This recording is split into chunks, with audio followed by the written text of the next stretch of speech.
Friends, English सीखने के लिए सबसे पहले छोटे छोटे रूल्स को जानना पड़ता है। उसके बाद ही वो इंग्लिश डेवलप होता है। जिस प्रकार से एक बिल्डिंग बनाने के लिए सबसे पहले छोटे छोटे दीवार को खड़ा करना होता है, उसके बाद एक बिल्डिंग का निर्माण होता है। In the same case English में भी ऐसा ही होता है। पहले आपको छोटे छोटे रूल्स को जानना होता है। वो रूल्स क्या होता है, उसके बाद आप धीरे धीरे उसमें डेवलप करते हैं और एक अच्छे लेवल इंग्लिश तक पहुँच पाते हैं। तो उसी के बेसिस पे कुछ रूल्स तैयार किए गए हैं, जिनका नाम है 7 बेसिक रूल्स। तो लिख लेते हैं 7 basic rules. Okay, 7 basic rules. Okay, देखिए 7 बेसिक रूल्स को समझना बहुत ज़रूरी है। उसमें सबसे पहले हम लोग को जानना पड़ेगा कि इंग्लिश और हिंदी में डिफरेंट क्या होता है। तो इंग्लिश और हिंदी अपने आप में डिफरेंट है। इंग्लिश हमेशा हिंदी का उल्टा चलता है। कुछ सेंटेंस लेकर के हम दिखाते हैं। सबसे पहले आप ये जानिए कि इंग्लिश का सेंटेंस बनाने के लिए क्या क्या चीज़ की आवश्यकता होता है। तो पूरे इंग्लिश का जो सेंटेंस है वो 3 ही चीज़ से बनता है, subject, verb, object. That means English का सेंटेंस बनाने के लिए 3 चीज़ का होना जरूरी है, subject, verb, object. Subject, verb, object. Okay, अगर आपके पास सब्जेक्ट नहीं है, वर्ब नहीं है, ऑब्जेक्ट नहीं है, तो आप एक कंप्लीट सेंटेंस नहीं बना सकते।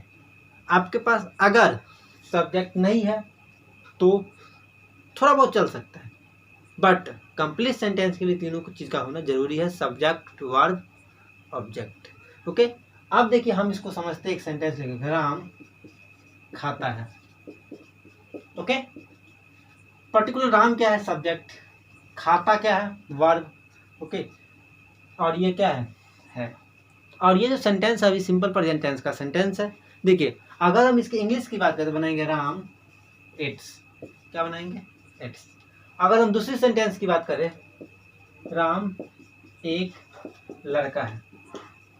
ओके, हम बनाएंगे Ram is a boy.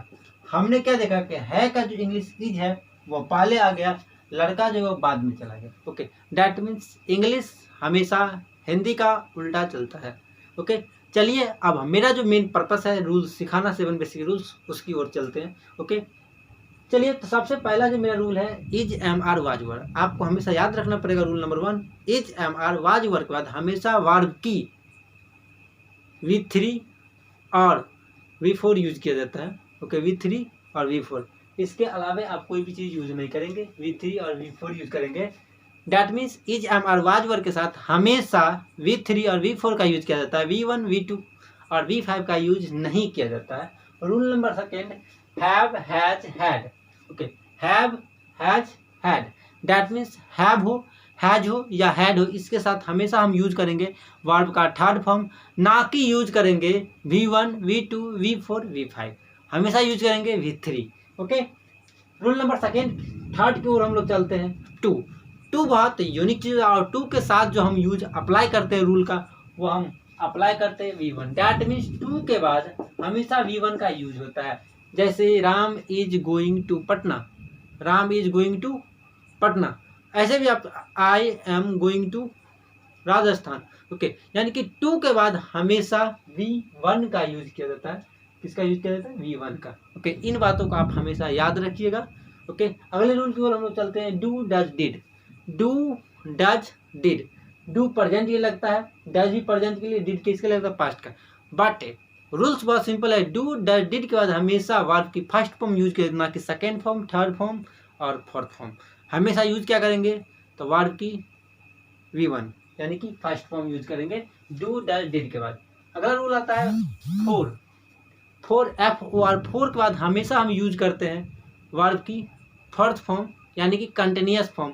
Okay, rule number 6 बहुत यूनिक रूल है।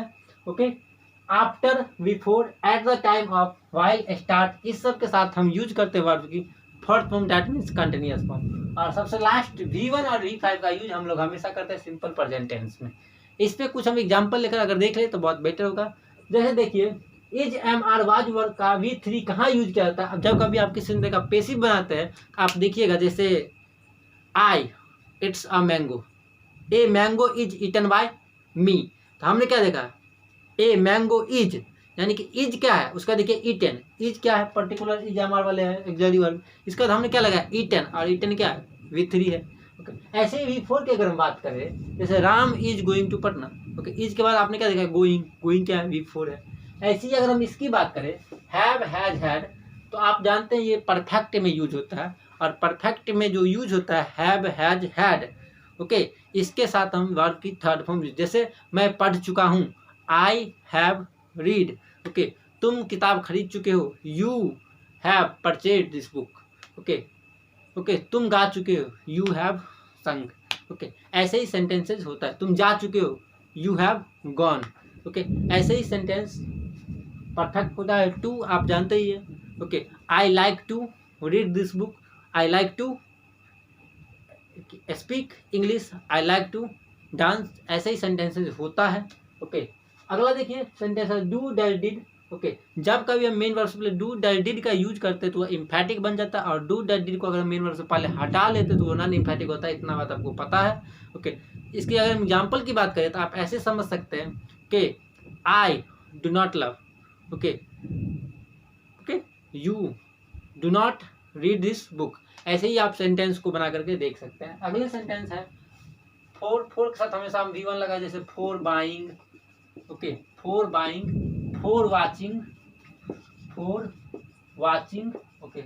उसके बाद रूल है after V4 at the time of file start, इस सब के साथ हम V1 4 का यूज करते हैं, ना कि V1 V2 V3 का यूज करते हैं।